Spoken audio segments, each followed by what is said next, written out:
Welcome, everybody. Welcome to part 2 of the Legendarium's Silmarillion read-along. Today we are covering 3 chapters, chapters 3, 4, and 5. As a reminder, we have a total of 11 sections scheduled for this Silmarillion read-along. We'll cover an average of about 25 pages each, give or take. Today was less. The purpose of this read-along, as a reminder, is not to turn us all into Tolkien scholars, but simply to have some fun with a notoriously difficult book and to hopefully glean some of its lessons. If you're not subscribed to the show, please do so at thelegendarium.com. And be sure to subscribe, like and subscribe on YouTube as well. All right, so I am your host, Craig Hanks, and with me over there, well, he's more boring than 3 pages of pure genealogy. It's Ryan Bruckman. And that is definitely what I felt going through this, so. And he's a lot like Tulkas. He laughs every time I try to wrestle him. It's Kyle Lemon. Which is quite often, unfortunately. I know. Yeah, usually in the nude. I like Greek style. So. You know. I just wish you wouldn't call it the giggle pit. It's really awkward. Well, you know. Well, we have some funny names for things to go over, and we're going to be talking about those today. Anyway, so let's. I think that takes care of all the housekeeping stuff. So I think we can dive right in. I've got a recap for you guys. I hope you're excited. Yes, you should be. Is it a giggle pit style recap? It is not. It is. Okay. There are no. Put my pits. shirt back on. There will be very few giggles. All right.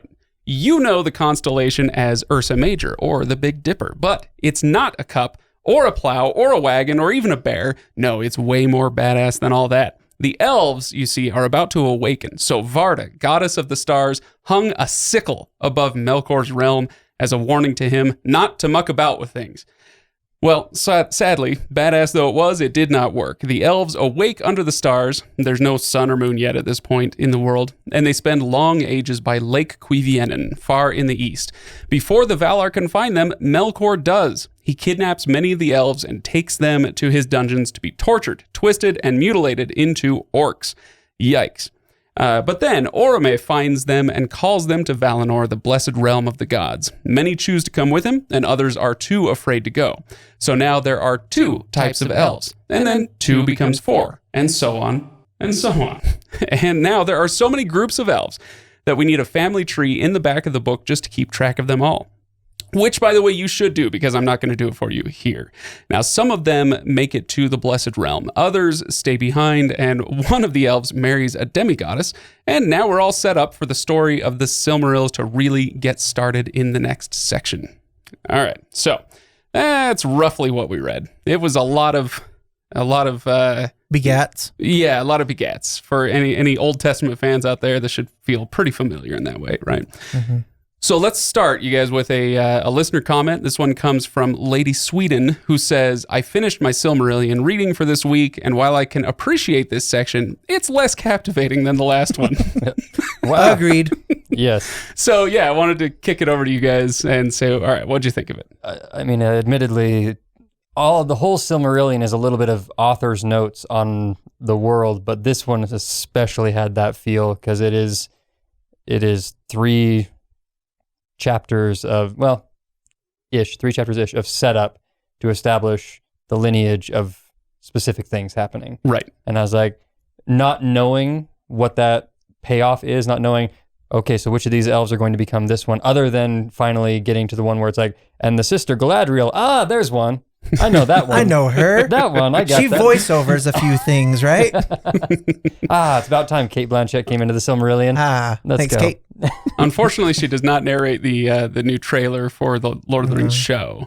But I'm sure that the new girl's going to be just fine. But I missed Cate Blanchett, that's for sure. So, okay, but we're not here to talk about the show, at least not yet. So, anyway, yeah, go on. So, little more. Would you call it boring, or would you just call it less exciting or interesting or whatever?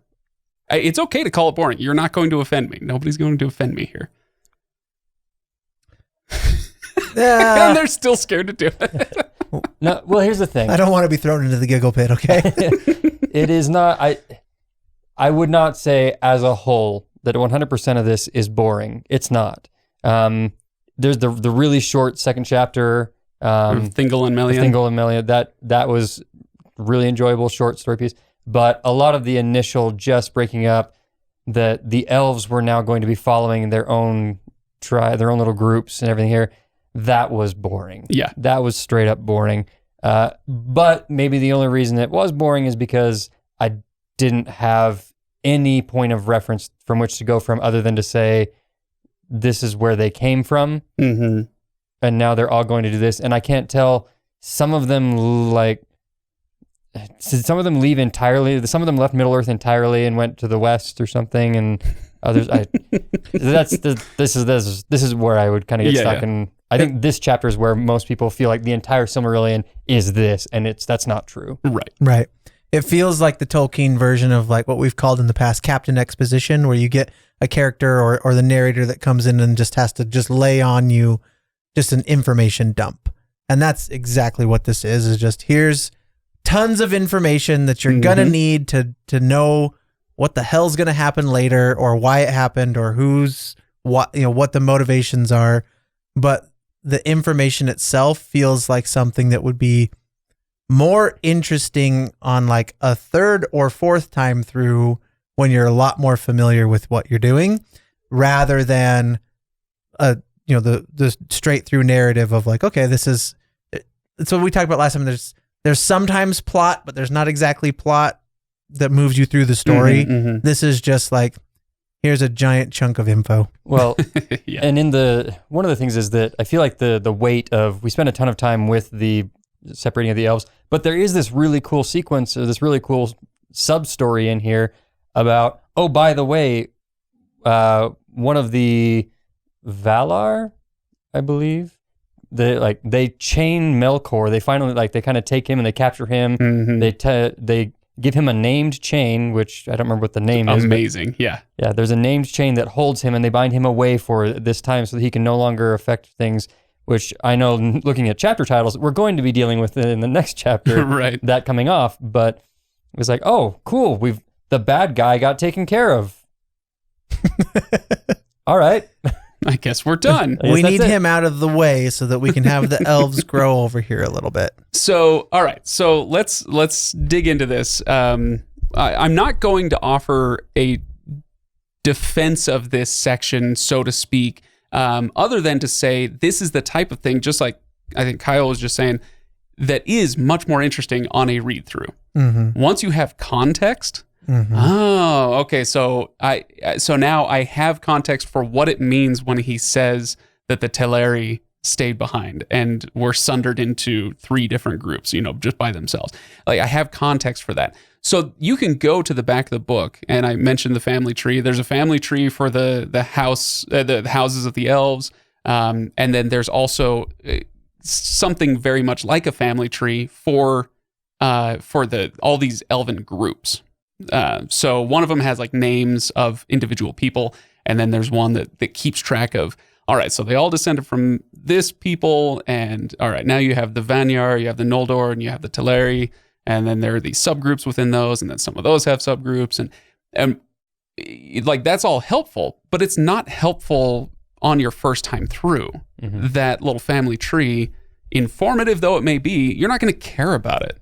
Right. But it is there. And so this is why I say, when I read it the first time, I got done, the end, page 1. Yep. It started over, and it blew my mind the second time. I mean, the first time I loved it. Don't get me wrong. It was amazing the first time I read it because I kind of powered through chapters like these.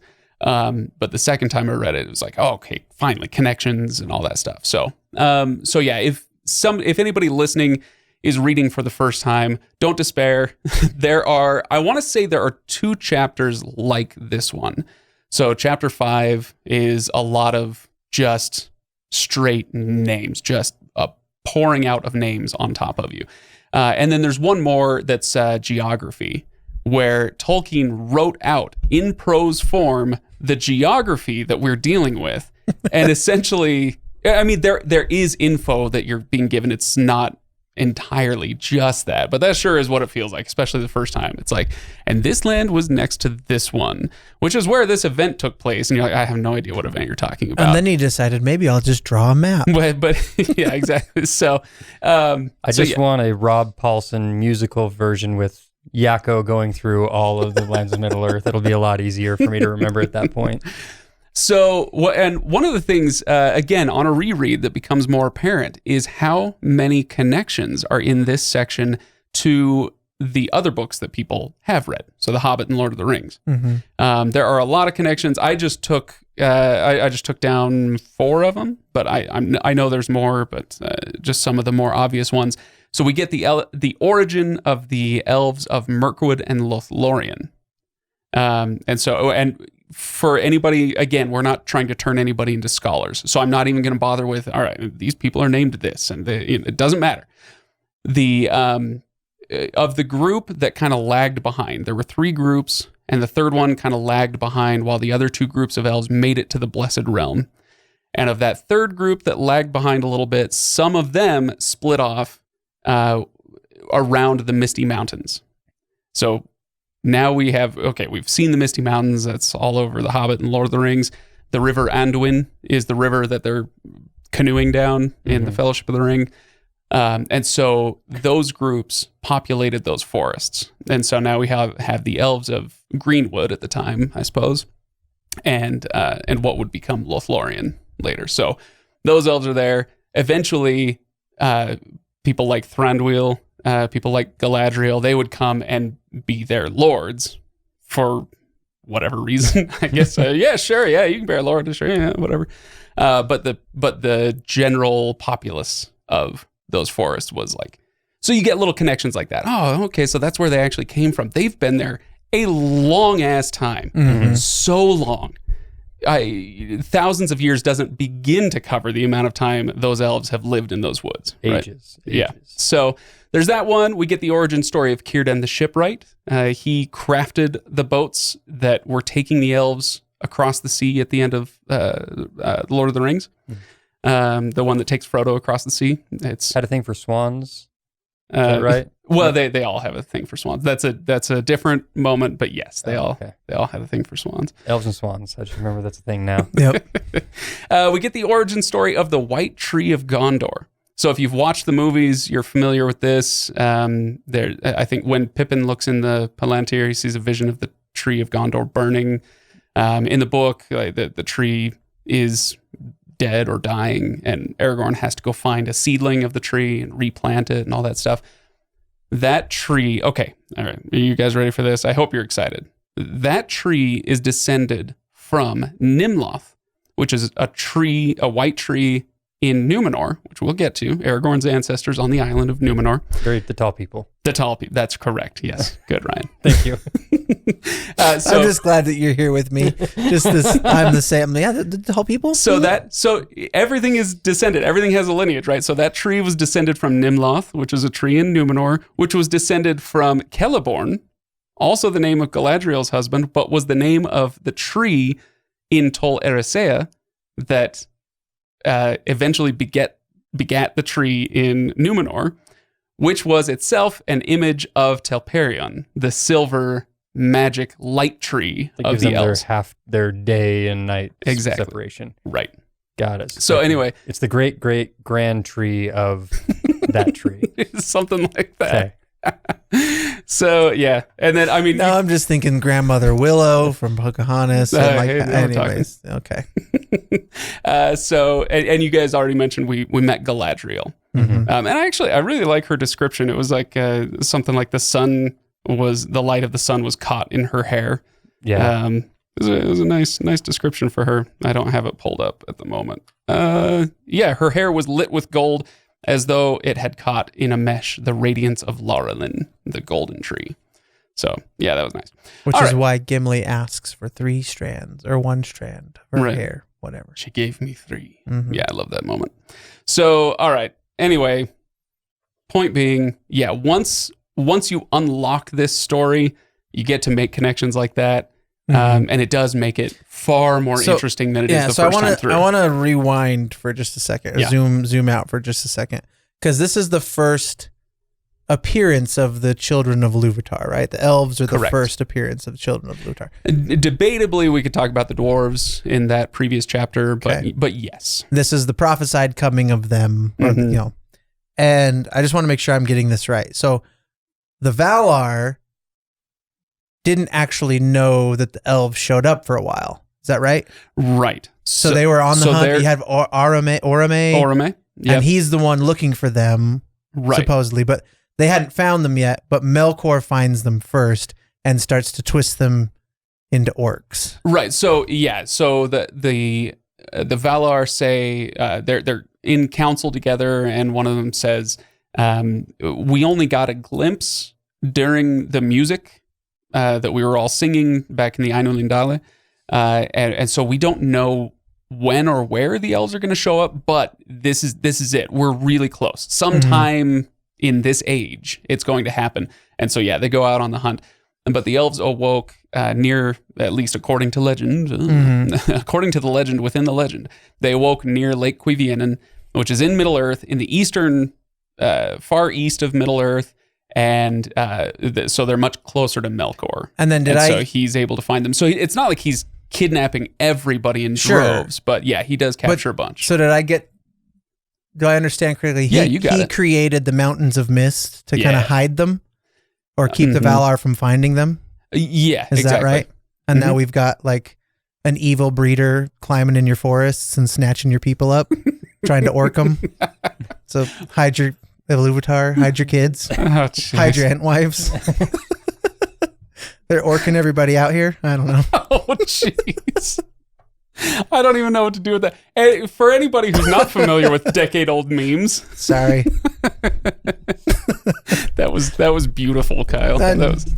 I've never heard anything quite like that before. I'm just trying to be on Tolkien's level. Clearly.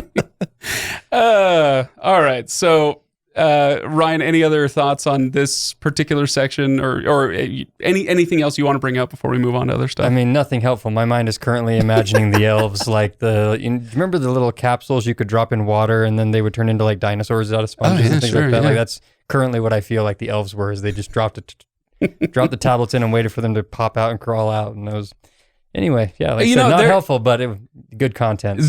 There is a listener question about that. Let me see if I can find this one. Wait, there's a listener question about what I just said? Yes, exactly. Yes, there is. From who else but Huron fan, who asks, he says, when the elves awaken, were they like statues that came to life? Did they just appear? Were they placed there? Or just appeared? How many awakened in the beginning? Did all come at once or in waves? So, okay. And I think this section especially is just ripe for questions like that. Like, let's get into the mechanics of Middle Earth, and it's like, and Tolkien's like, no, he left it very, very vague. I don't want it. So my headcanon is going to be, because we talked about music and water being the source of creation. They came in waves, Huron fan. They came in waves. Wow. There you go. Yeah, no, I think I kind of talked about this last time, that I don't know if this was intentional. Maybe there's a source somewhere that could tell me, but I feel like Tolkien, either intentionally or not, left room for essentially for Darwinian evolution. And so why not? Sorry. What? The visuals of that gives like just imagine like based on evolution, that the flopping that first one, like two-legged fish that comes out, like the Galadriel fish, just plop. This fish has pointy fins.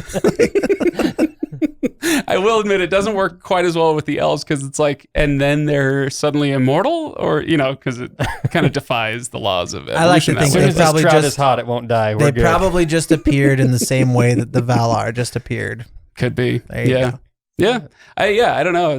I think for some people, for some religiously minded people, they really want that marriage of science and faith, and for others, they don't need it. And Tolkien may just have been like, you know what, poof, ex nihilo, we got elves. I mean, but he does, but elves. he does talk about, at least the mechanics when we're talking about that. He does sort of get into how elves became orcs through torture and cruelty or whatever, but he still leaves that vague around like exactly what that process is or how an elf gets turned into an orc. But I actually kind of like that omission, because just the idea of torture and cruelty, it's left up to the reader to be like, oh, That must have taken some doing. And that probably sucked. Well, I love there's actually one of the final lines in a paragraph over about that section there. It says, and deep in their dark hearts, the orcs loathe the master whom they served in fear, the maker only of their misery. This, it may be, was the vilest deed of Melkor and the most hateful to Iluvatar. The corrupting of his children into something so terrible and making them miserable, being the worst thing he does, because we know that he's the worst and everything, but destroying his children or corrupting his children is the worst thing he does is a very, very poignant and strong statement, I guess. Yeah. Should have you sitting up taking notice. And I think even to the point, doesn't it mention, or maybe I'm reading into different notes, but doesn't it mention that the orcs themselves hate Melkor? Yes. Yeah, that's what, that's the passage Ryan was just reading. Okay, so even the creation they serve him out of fear, but they hate him because of what he's done to them. Right. Okay, so let's talk about this. The orcs is actually a really sticky issue because Tolkien, up to the day he died, never settled on an origin story for the orcs. When the Silmarillion was being pieced together by his son Christopher, this was what he settled on. But there were a few different possible origin stories. But the problem was that because this mythology was so tied up in Tolkien's faith, he was really uncomfortable with the idea that of the orcs being created. Mm-hmm. And so the way he kind of by Melkor, like Melkor shouldn't be able to create anything. Right. Only Iluvatar has the secret fire, things. Right? Mm-hmm. And so he settled on that. And I think, or I should say, Christopher settled on that. Tolkien, Professor Tolkien himself had a couple of different options, but Christopher went with that one. And I think possibly the reason for that one is because in the Lord of the Rings, there's a reference that Treebeard makes to trolls. And how trolls they were made by the enemy in mockery of the Ents and their strength, their size and power.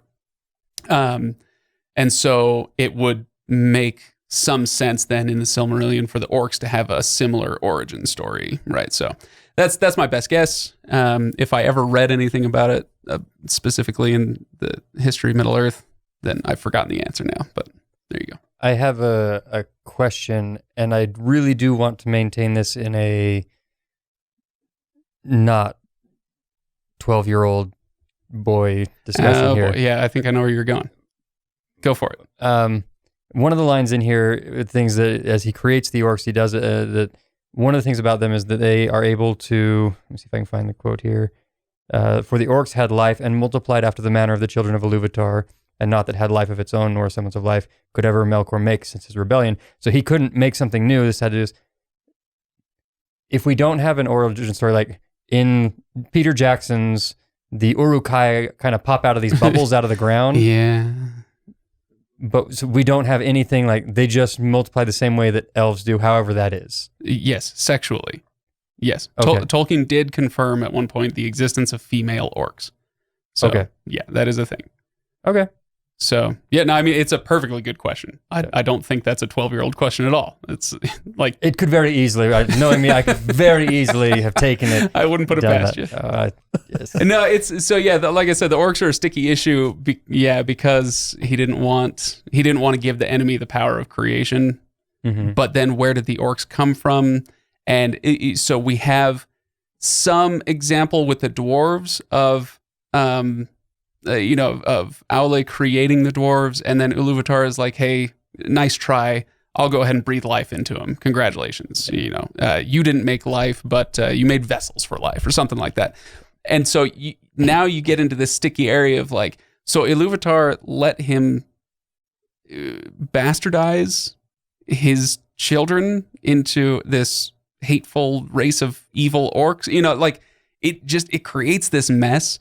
And it's one of those things where, as you're reading the Silmarillion, if you just want to take that story at face value, totally fine. It's once you start digging into it, once you get into the logic and the theology behind this stuff, that you start to go, oh, no. Oh, well, hang on. This is a real mess, isn't it? And Tolkien agreed, and that's why he never quite settled on anything. Yeah, I mean, I get what you're saying, but I don't think it necessarily has to be that complicated, because I think the idea that Melkor could twist something that's already been created into something nastier that becomes a new creation of its own. He's not breathing life into anything necessarily, but you take two colors and mix them together and you create a different color. And so I don't think that the idea is that off of right. You could warp or shift or evolve something in a positive way or in a negative way. So there you go. Yeah, I'm satisfied with what we have here generally, but yeah. Anyway, it is a topic of some considerable discussion among the Tolkien obsessed. So, all right, let's move on to some other notes, shall we? Okay, here's a good one. Okay. We don't have to remember a ton of names. We talked about this last time. Yes, we're assaulted with a bunch of names, but like I told you guys last time, don't worry about it. The important ones will come to the fore, and you'll learn the important ones as we go. Okay, so don't stress about learning the names. That being said, there are 3 paragraphs in this section that I would say, if you're reading this for the first time and you're actively trying to keep up with the story and know who the characters are, there are 3 paragraphs in chapter 5. So it's the chapter of Eldamar, and if you go to the paragraph starting with the 7 sons of Feanor were, and then 3 paragraphs follow. You get the 7 sons of Feanor, you get the sons of Fingolfin, and then the sons and daughters of Finarfin. And so already we've got 3 names there, right? So in 3 paragraphs, we get, I counted them, 18 characters, several of which have more than one name. And several of which are named more than once, and it's sometimes confusingly so. But anyway, those 3 paragraphs, highlight them. Literally, get a highlighter, highlight those 3 paragraphs, dog-ear the page. Well, I don't know. Okay, respect your books as you will. Maybe dog-ear the page. Maybe just put a little sticky note in there or something so you can flip back to the page. Dog-eared. Kyle's killing me here. We've got it. Yeah, nice. So anyway, point being that those 3 paragraphs can act the same way as like a map. When people talk about the reading story and they flip back and forth between the maps, there's the family tree in the back as well that kind of runs you through the organization of these 3 families. But these 3 paragraphs give you who those characters are and just a little snippet about them, right? This one got his father's gift for crafting. This one, is like, what's it? Aradel the White, the one of the Elven women, Curufin the Crafty, Caranthir the Dark, Celegorm the Fair. So you get just a little extra name or a character trait or something about them that can help you remember who those characters are, because these 3 paragraphs contain many of the characters that will take us through the bulk of this story. Anyway, so I just wanted to make sure I pointed that out. Maybe a helpful tidbit for those who are reading for the first time. Anyway. All right, guys. I've been talking for a while. Do you have anything you want to say, or do you want a word of the day? Word of the day, I guess. Yeah, apparently. I'm a little overwhelmed with all of what we just did. So I do remember reading some of our prior ones, the things like Fingolfin and Feanor. So when I read them this time, I was like, oh, here they are. I remember these people do something. Right. This will be one to stick with. So. Yeah. A lot of these names, so people are probably shouting at their radio right now, like, "Oh man, Fingolfin, he's amazing." Radio? You know what I mean? Yes. As we're taping this episode. Yes. Yeah. Absolutely. So they're yelling at their speakers of whatever sort of variety.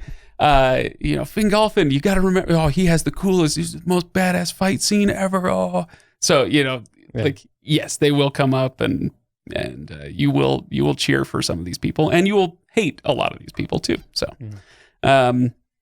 anyway, yeah, word of the day. Word of the day is Feign. Let me see if I can actually pull up the paragraph where that came up. F-A-I-N. Okay, so there's a few different Feigns out there. Let's see. Most notably, Podon. Podon Feign. Podon Feign. There you go. Heard some whistling. The kinsfolk and friends of Elue Singolo also remained in the Hitherlands, seeking him yet, though they would fain have departed to Valinor and the light of the trees, etc., etc. Blah, blah, blah. So they would fain have what? Okay, so I looked it up.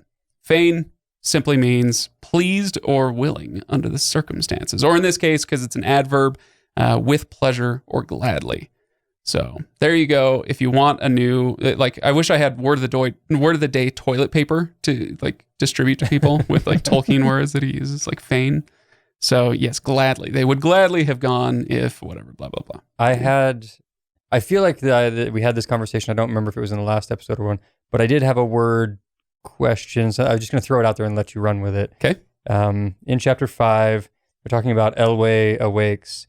And the sentence stopped me, and I don't know if it's because it was beautiful prose or whatever, but he goes through, let's see.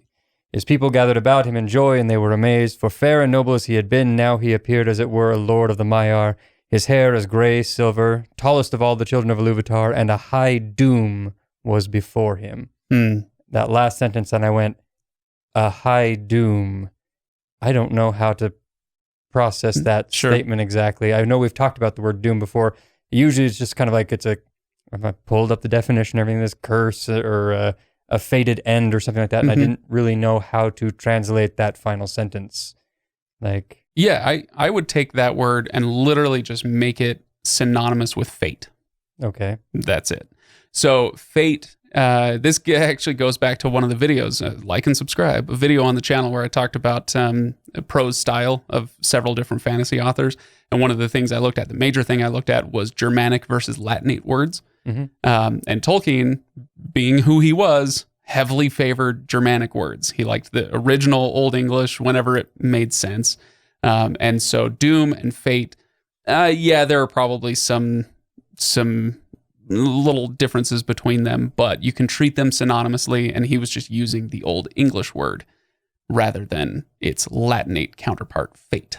So what would classify something as a high fate or a high doom then? Like, I don't know what happens to Elwë. Oh, okay. So I'm assuming that based on this, I feel like there's going to be a chapter later on where something really terrible that's cataclysmic happens to him.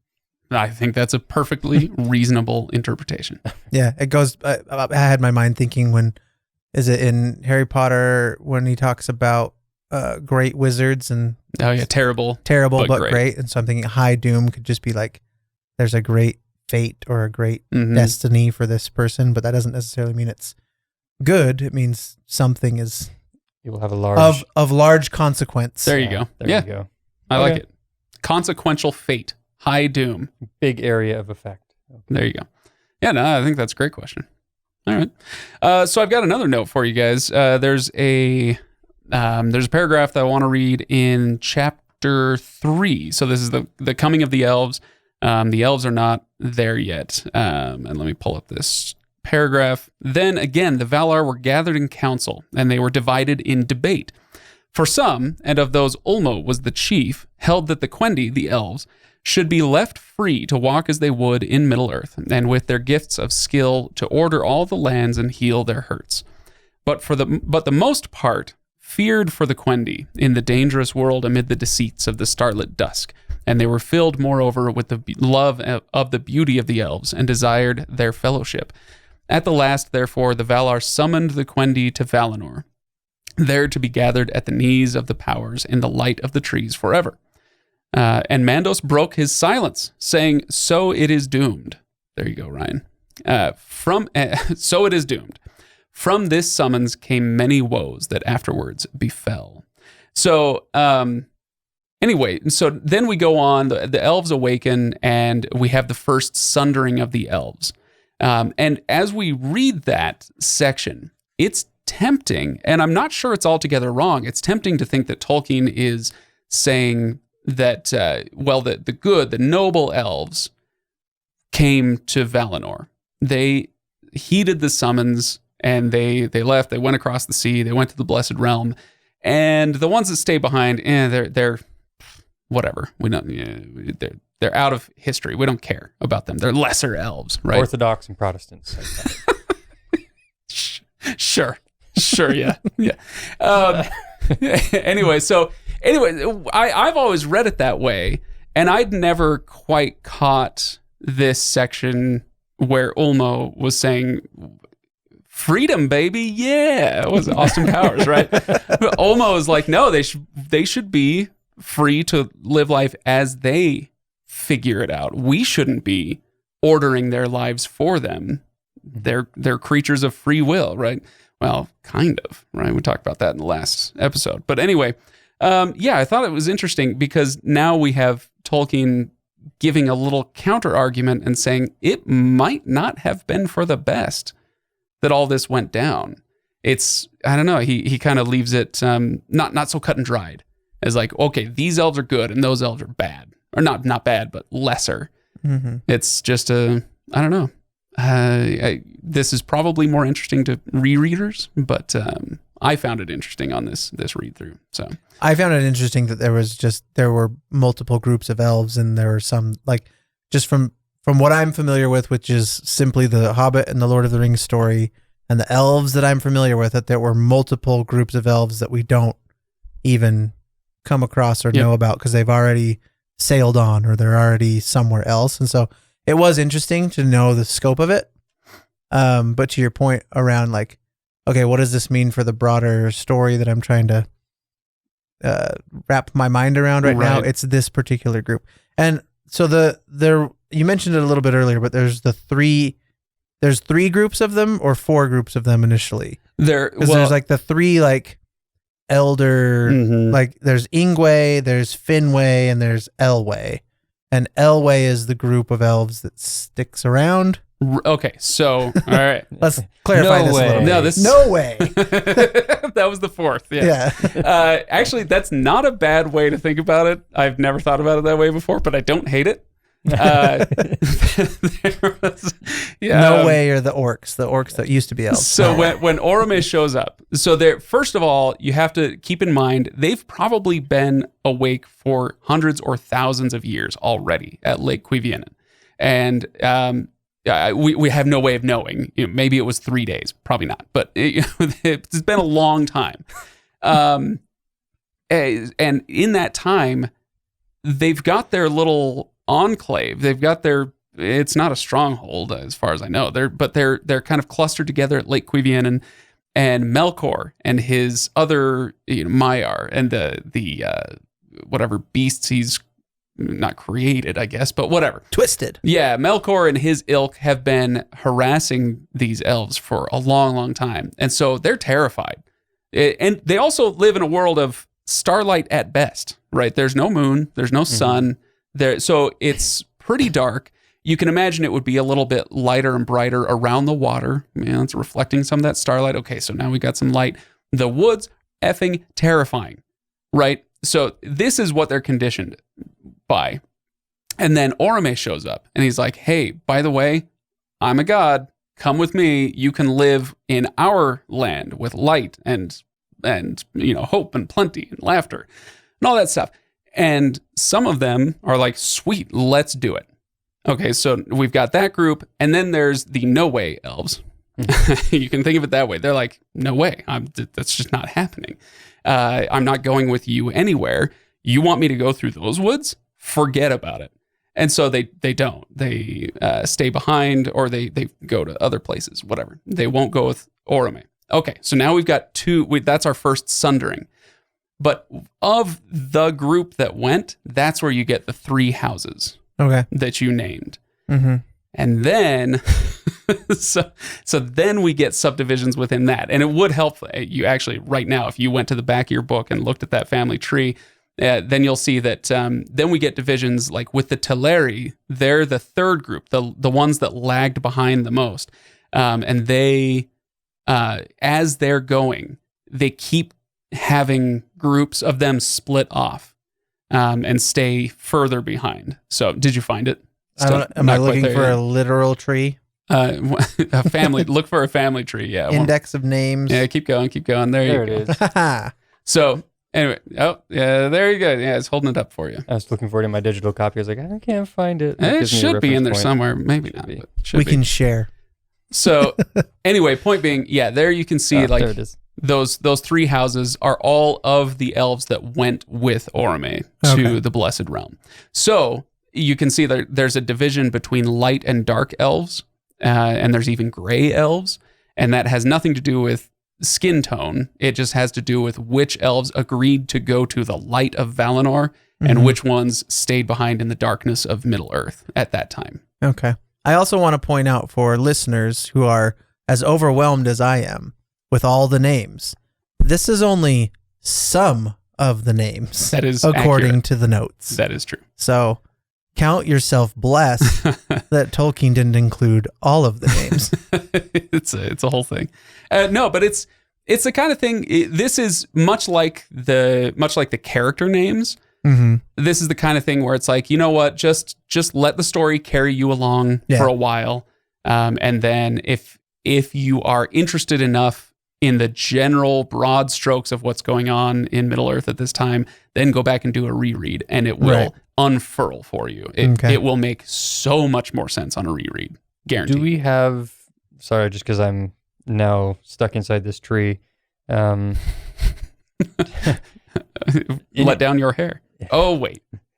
Do we have any? Are there any notable gray elves that like an average person would know about? Yes. Okay. Círdan the Shipwright, it would be one. Okay. So we mentioned him already. Mm-hmm. So yeah, they'll come more into focus as we go. But like nothing. We're not looking at anybody down the road like the elves of Rivendell aren't gray elves or anything like that, or there is a gray elf troop that goes through or something. I vaguely, for some reason, remember the words gray elves. Yeah. It's because, and yes, I'm going to spoil things. This is not a spoilable story. Please don't. But I guess if you care, skip ahead a minute. But there were those three houses. One of them was the Noldor. They were the ones that were the craftsmen. They studied under Aule, right? And so those three groups, they all eventually make it to Valinor. Eldamar, I guess we're calling it at this point. So they make it to the Blessed Realm.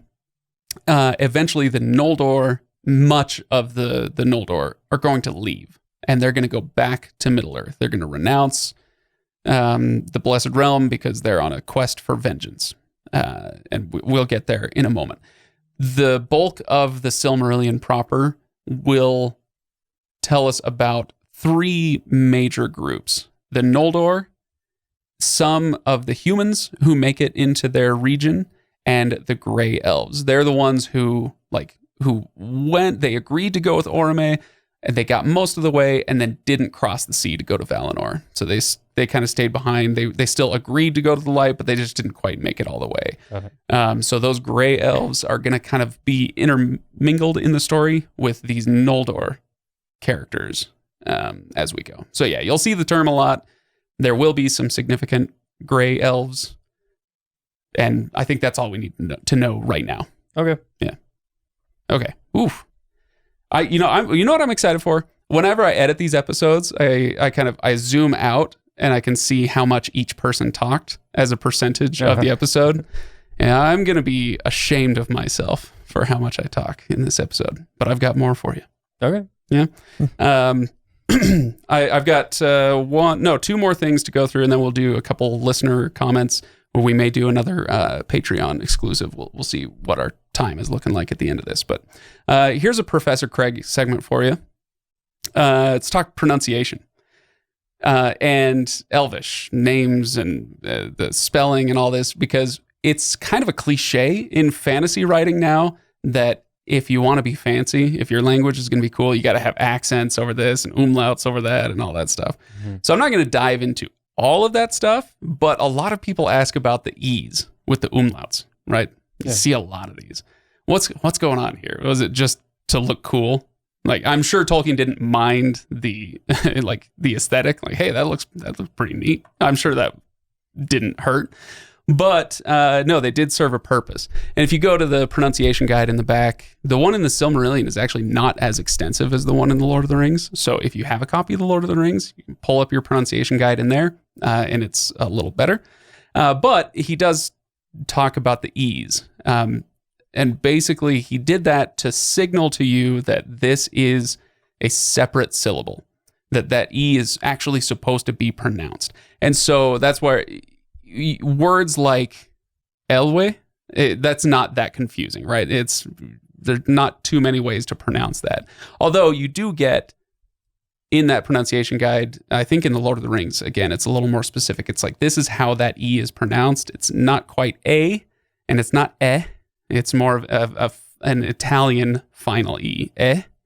So whatever. I can't really do it that well. But anyway, so it is telling you how to pronounce it, but it's mostly telling you to pronounce it. And so in some words like orome, that's important, because if he didn't put the umlaut on there, then we'd just be like, orom. Yeah, or the Eldalia, the name for the elves. You have IE at the end, Eldali. Yeah, but no, it's that's a separate syllable. So yeah, anyway, it does. There you go.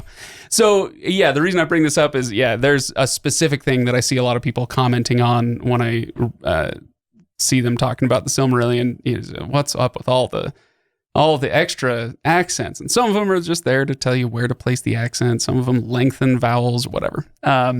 But I guess the larger point would be, go check out the pronunciation guide. If you don't care, like if your eyes just kind of gloss over things and you don't try to pronounce them, then hey, everybody has their style. But I know a lot of people like to feel like that's part of their immersion, is understanding how to pronounce things, and it's very well laid out at the in the appendix to the Lord of the Rings. So please go check it out. I feel like it was pretty intuitive, honestly, not being familiar with Elvish language at all, right? But being familiar with Spanish language and having accents over certain vowels. Yeah, it's that's where your emphasis is on that vowel sound or whatever. So yeah, reading it and seeing Finway and Elway, I was like, okay, that's intuitive to pronounce it that way. Right. So. Yeah. Anybody who's like, if the only language you speak a lick of is English, then it might be a little bit weird to come across these marks. But if you speak any languages that use a lot of them, either above or below letters, you speak Arabic or Hebrew or German or whatever, you're going to get a lot of this stuff. So it's probably not that weird to a lot of readers. But anyway. All right, guys. Kyle, do you remember when we talked about getting started on the Silmarillion, and I said, I have a segment that you should do every week? Yes. Do you remember what that is? The silly-marillion. Yeah. Yeah. Have you thought of any yet? Because I came across one. I have not, and I have failed. I was actually thinking about that as I was driving over, and I was like, I forgot to look for that specifically because we talked about it last time. But yeah, I think there's probably plenty in here. I mean, I did, kudos to me, threw out my 10-year-old meme a little while ago. So I'm going to count that as a silly-marillion moment. So yeah, Kyle, king of the dad jokes, etc. I was over at your house and I'm like, hey, are you excited to start the Silmarillion? And you're like, the silly-marillion? And I was like, that's your segment right there. That's it. But I came across one for you this week. So the sacred hill in the sacred valley within the sacred mountains in the blessed realm of the gods. That hill, do you remember what it's called? Tuna.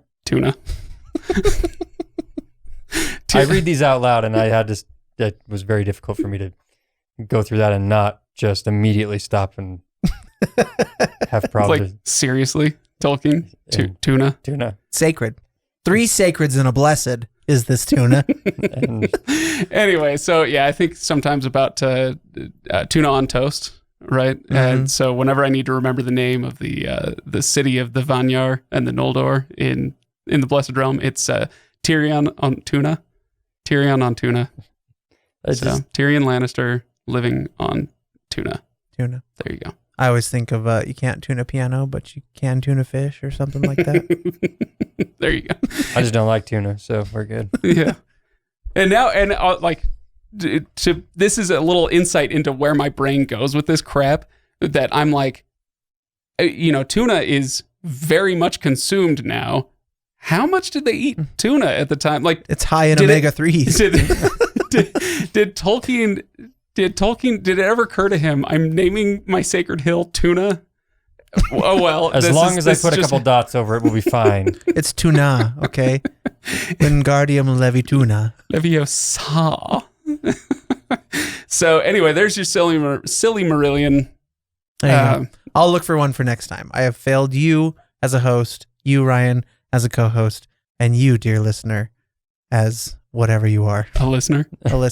Well, they probably shut it off by now. Let's be honest. That's true. Well, for the 3 people that are left, should we do? We'll do Whose a couple. phone has fallen into their car's crack in This between. will get tens of downloads.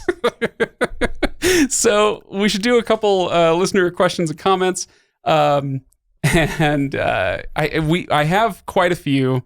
People really came through this week, so I've got quite a few. But I think we'll just do a couple for this, and then we'll do a couple more for Patreon. So yeah, like and subscribe. Go to patreon.com/legendarium. All right, so now that that's over, let's get one from Elliot. Okay, Elliot is our 10-year-old listener. You remember he submitted a good question. His name's Elliot. It was from Cody. One of the Codys. Cody? I can't remember if it's question Cody or whatever. One of the Codys has a son named Elliot. I know it's a son because he signed it Elliot with a male symbol next to it. 10 years old. He's signed. I'm showing you guys this. The artist formerly known as Elliot. There you go. So Elliot had a couple good questions. First of all, once again, I'm impressed that a 10-year-old is taking on the Silmarillion. Yeah, good for you, Elliot. And good luck to you. I hope it goes well. I hope it is going well. So Elliot asks, why is Melkor so evil when his siblings are really nice? That's a actually decent question. What do you guys think? Melkor's the oldest, isn't he? So he should be the one who... No, I don't know if it ever says that he's the oldest, just that he's the most gifted. He's the most gifted and the closest to... Yeah. No, so Manwë is the closest to Iluvatar's thoughts. Ulmo is the most schooled in creation. And Melkor is just generally the most talented. Jack of all trades, maybe. Mm-hmm. I mean, this is pure speculation, but it makes sense to me that being the most talented, but still what we talked about last time, still being limited underneath the creation of Iluvatar, that, he cannot have what Iluvatar can do because he's limited within that box. And it goes back to that question of, is free will actually free will? And so he's going to wreak havoc in the creation until he can be the one to own it all or be in charge of it all. So yeah, that makes sense. You're 10, Elliot, and at some point in time in life, you get to this point where you get competent enough at things to discover the incompetencies of others. Or yourself sometimes, honestly. Yeah. And that isn't always necessarily the truth. So it's entirely possible that Melkor sees this and thinks, I could do this and maybe better, whether he actually could or not, and is just frustrated, like Kyle's saying, frustrated at being limited and not being able to do that. And so it feels like the only way for you to actually eventually get there is to take over everything, to eventually get to the point where you get to dictate everything, to be the boss. And that sometimes that pans out really well, sometimes that doesn't. And in a lot of cases, it causes you to make choices and go down paths that would be considered corrupt or bad because they would be against the good Iluvatar. They'd be against the setup. So yeah. I mean, against God's plan. I think in context we have. We can say that in context here. So from my point of view, the Jedi are evil. That kind of thing. Oh, jeez. Yeah. No, I think Kyle's got the gist of it there. Frustration that he's so awesome, but resentment for Iluvatar because in Melkor's mind, Iluvatar is holding him back from being a real Jedi, or just the full version of himself. If he is as talented or the closest to as talented as Iluvatar, why couldn't he be as talented as Iluvatar? And it's Iluvatar's fault because Iluvatar is keeping him within the box. Right. So if that's it, then I'm understand my music. Yeah, exactly. Then I'm going to ruin everything. I'm going to ruin everything Iluvatar did because why is what he does so much better than what I do? This is basically the storyline of Trolls 2. So oh boy, did we just bring up Trolls 2? Is that a thing that happened? Yeah, no, when you said you don't understand my music, did you guys ever see the South Park episodes where it's about generational differences in music taste? I'll censor it, but it's the adults all think that the kids' music sounds like crap and vice versa. Mm-hmm. And so when they listen to each other's music, they literally just hear fart sounds the whole time. What a show. All right, let's another question from Elliot. How is Sauron Melkor's deputy if the world was just created? Okay, so another kind of mechanical question. How does this work? But remember that just because it didn't take very many pages for Tolkien to tell us that the world was just created doesn't mean the world was just created. It's been thousands and thousands, maybe millions of years that the earth has been going through its creation process, right? And also, all of these beings, before we get to the elves, everybody before the elves awaken existed, and they were conscious, and they were acting and thinking before the world was actually created. Mm-hmm. And so these beings have been around for a long time, developing their personalities, making their choices. So this is the first mention of Sauron, right? In the Silmarillion, or did we get it last time? We did get him in the Quenta. Okay. Yeah. Maybe I'm crossing lines here. Maybe once or twice after that. And he's a Maiar. Correct. Yes. Yeah. Maya. I think that's the singular. All right. Wait. Am I getting that backwards? Whatever. I'm embarrassing myself now. All right. Well, so thank you, Elliot. I believe that's our youngest reader that I've heard of. If anybody under the age of 10 is listening to this, please stop, because we've already sworn like 4 times on this show. So, yeah. All right. So let's do a couple more. Let's see. Meg, I think, is a first-time commenter on Discord. So please go on Discord if you haven't done so yet. If you have questions you want to throw our way, or comments. I like people's observations as well. Those are good. Meg says, I'm sorry if this is a silly question. It probably is not. But how much of the Silmarillion is myth and how much is legit known history? There's a lot of times where it's mentioned that not much is known about, or it is believed that, whatever. For example, the elves being turned into orcs is wishy-washy at best. So yeah, how much, like, we're talking in-world here, how much of what we're reading is fact and how much of it is mythology? 37.76%. Well, there you go. There's your repeating, of course. I'm helpful. I know. So, I think it's a great question. It's not a silly question, but it is a tough one because there's no answer. There's no definitive answer to this question. But here's my headcanon. A lot of the stuff about the creation of the world, about the elves awakening at Lake Quivien and whatever, that seems to be, the records are lost. So now maybe all they have is oral tradition, and we think this is kind of what happened. But we're going to get into stuff. We've already kind of started getting into stuff that isn't, that's not mythological. It's concrete. We're getting into family trees and interactions with gods, interactions that the people who we know about thousands and thousands of years in the future remember these things. So we mentioned Galadriel. Galadriel is this, the queen of Lothlorien, and she's giving gifts to hobbits and all this stuff, and she's this kind of wonderful mystical figure. She lived in the Blessed Realm in the first age of Middle Earth, like before the first age of Middle Earth, you could say.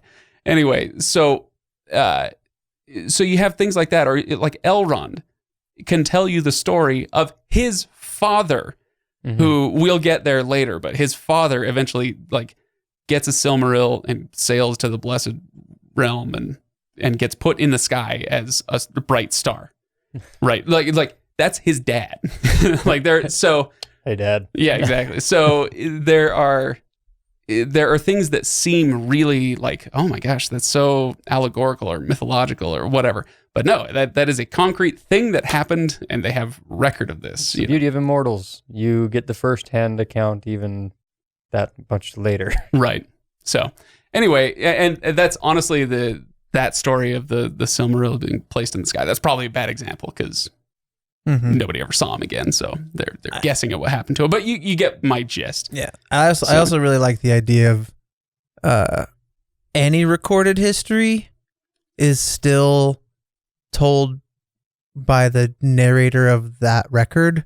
So like Elrond's version of that story might be slightly different from actual fact that has happened, but you, like you said, you get the gist of it. So headcanon for me is, I don't know that any of it is fact other than, like you said, so-and-so begat so-and-so. Like that's record. Everything else is, I like the idea of an in-world mythology and oral passing down of history where this is what we know and the stories that we tell, but the finer details and the specifics of it don't really matter. Because I'm thinking to myself, like, okay, if you had this same history but written from Melkor's perspective, all of a sudden, to Elliot's question, Melkor is not the evil one.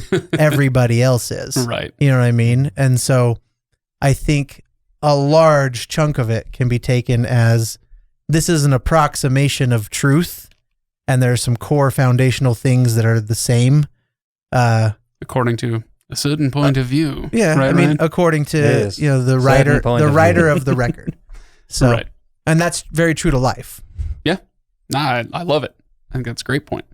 Well, guys, we've been going for just over an hour, I think, at this point. So I think this is probably a good place to call it. But let's answer a few more questions over on Patreon. We got questions from Tumnus, from Diifio, Hurin fan again, Jafu, Ryan's favorite Jafu. Comes in. And it's a good one. You're going to love it. Deepolt asks a bunch of questions, actually. I don't know if we'll get to all of them. But yeah, so we're going to answer a few more questions over on Patreon. Just as a reminder, patreon.com/legendarium.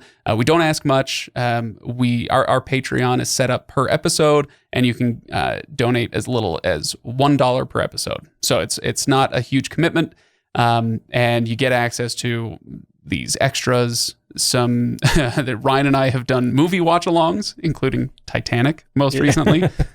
So you can watch movies with us, literally. It's crazy fun. So anyway, yeah, go to Patreon. We'd love to see you there, and we'll answer a few more questions there. Guys, you ready for more interesting things in the next section? Yes. Ready. Absolutely. Ready. Okay. Because the next section is where the Silmarillion actually gets its name. It's about the Silmarils. We're going to get Feanor and the Silmarils, and there's murder and intrigue and betrayal and fire and death and brimstone, and it's all going to go completely crazy here in just a little bit. My mind immediately went to like Knives Out, Daniel Craig. There's been a murder. Anyways. So yeah, look forward to it, and I'll see you guys in a couple weeks.